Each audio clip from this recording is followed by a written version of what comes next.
nous nous apprêtons à autoriser la ratification d'un protocole additionnel sur la prévention des risques biotechnologiques. Concrètement, les risques auxquels les OGM nous exposent sont de 3 ordres, selon moi. Le premier, c'est leur propagation incontrôlée dans l'agriculture, par erreur, par méconnaissance, parfois par hasard, avec des impacts possibles, notamment sur l'écosystème. Dans les années 2000, en Nouvelle-Calédonie, nous avons importé d'Hawaï des variétés de papaye, la Sunset et la Sunrise. Or, la culture de la papaye OGM étant très développée sur cet archipel états-unien, on s'est aperçu que la Nouvelle-Calédonie cultivait par méconnaissance des papayes contaminées aux OGM.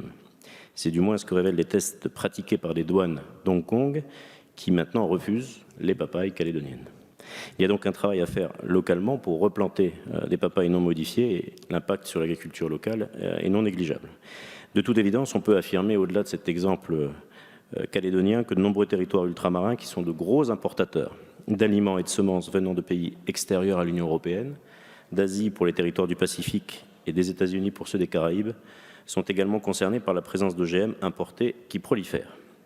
L'introduction d'OVM sur notre territoire, toujours la Nouvelle-Calédonie, peut parfois répondre à une cause tout à fait légitime.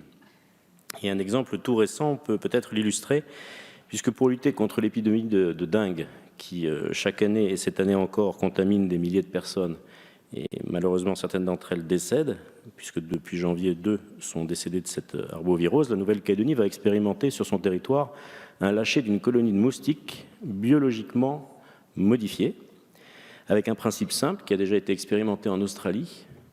On inocule une bactérie, la bactérie Wolbachia, à une colonie de moustiques locale, élevée en batterie, entre guillemets, à l'Institut Pasteur, et cette bactérie transmissible génétiquement affecte la capacité du moustique à transmettre les germes pathogènes de la dengue, du Zika et du chikungunya.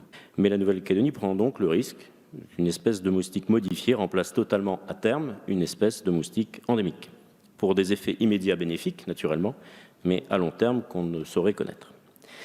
Toujours est-il donc que le remplacement d'espèces endémiques par des espèces modifiées est un premier risque contre lequel il faut pouvoir engager la responsabilité d'un État. Deuxième risque de l'introduction d'OVM, c'est l'impact sur la fertilité de la terre et sur l'environnement, puisque les OGM sont conçus pour résister aux herbicides et permettent donc par endroits un épandage massif de ces mêmes herbicides dans les cultures. Le principe de précaution visant à ne pas autoriser les cultures OGM et à interdire l'utilisation de certaines molécules comme le glyphosate ou les insecticides néonicotinoïdes reste à notre sens essentiel pour assurer la biosécurité. Voilà pourquoi les élus du groupe UDI et indépendants voteront ce texte sans réserve, témoignant de sa volonté d'avancer sur les travaux sur la biosécurité et en faveur de la préservation de la biodiversité. Je vous remercie.